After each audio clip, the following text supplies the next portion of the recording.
नमस्कार, सूर्य बिहार देख रहे हैं आप और आपके साथ मैं हूं विकास कुमार। देखिए, पहले जातीय जनगणना को लेकर और अब आपको बता दें कि जातीय जनगणना के आंकड़े को लेकर सियासत जो है वो जोरों पर है।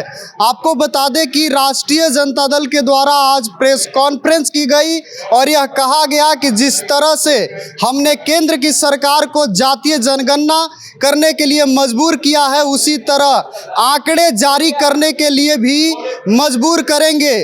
और यह कहा गया कि जिस तरह की बातें चल रही है कि ओबीसी की गणना तो होगी पर उसके आंकड़े नहीं आएंगे। तो आपको बता दें कि आज पीसी की गई।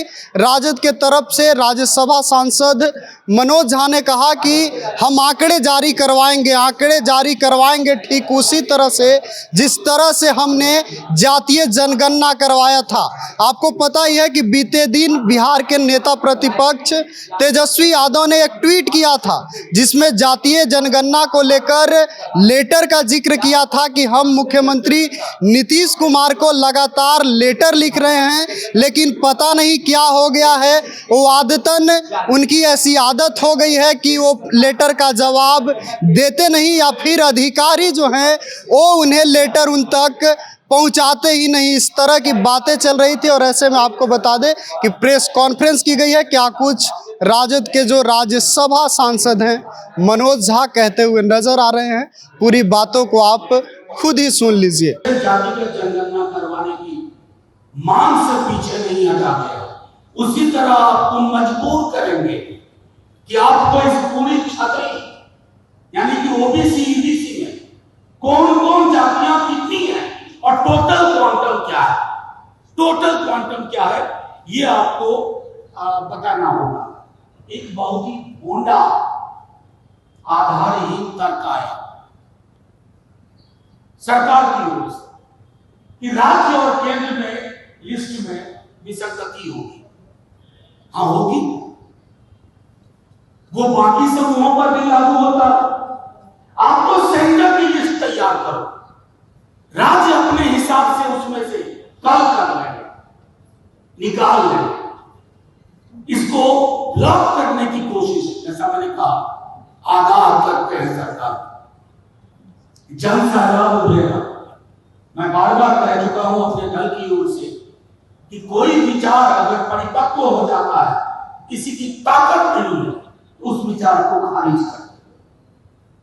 अब आइए एक महत्वपूर्ण पहलू इसके साथ जुड़ा हुआ है, ओबीसी क्वांटम के साथ। ये स्टैंड अलोन एक्सरसाइज नहीं, जातिगत जनगणना उसके बाद क्या। नेता प्रतिपक्ष तेजस्वी जी, हमारे कांग्रेस और डीएमके के साथी, समाजवादी पार्टी के साथी कह चुके हैं कि ये आंकड़ा, जैसा हमारे बिहार के एक नौजवान नेता कहते हैं, आंकड़े ले आइएगा लेकिन सार्वजनिक ना कीजिएगा। आंकड़े गुलदस्ते में सजाने के लिए नहीं आ रहे, ड्राइंग रूम की शोभा बढ़ाने के लिए नहीं आ रहे। ये आंकड़े जिंदा लोगों के आंकड़े हैं। इसकी जिंदगी का, उनकी जिंदगी का दस्तावेज है और इस दस्तावेज की सही परिणामी होनी चाहिए।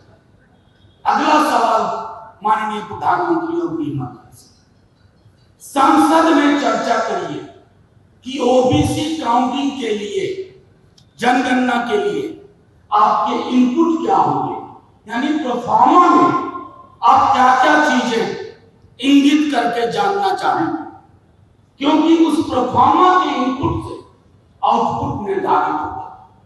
क्योंकि जातिगत जनगणना के जब आंकड़े आएंगे तो जैसा नेता प्रतिपक्ष ने कहा, समानुपातिक प्रतिनिधित्व की बात होगी, क्वांटम ऑफ रिजर्वेशन बढ़ाने की बात होगी और निजी क्षेत्र में आरक्षण की बात होगी।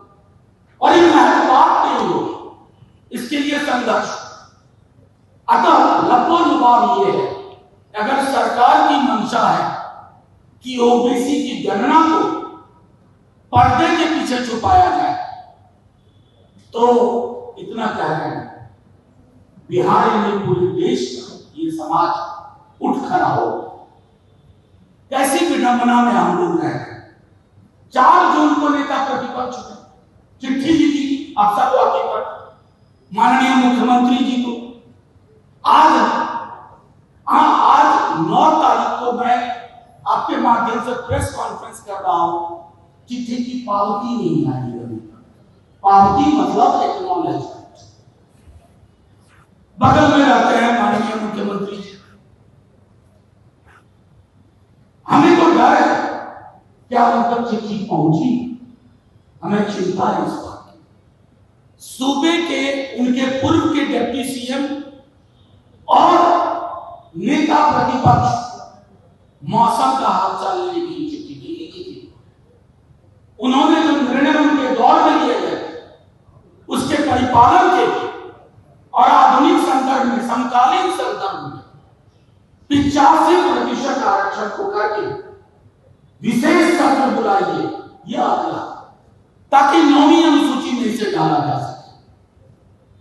लेकिन संभवतः आजकल मुख्यमंत्री जी की चिट्ठी पर निर्णय गृह मंत्री जी भेजते हैं कि किस चिट्ठी का जवाब दें, किस चिट्ठी का जवाब ना दें, किस चिट्ठी का जवाब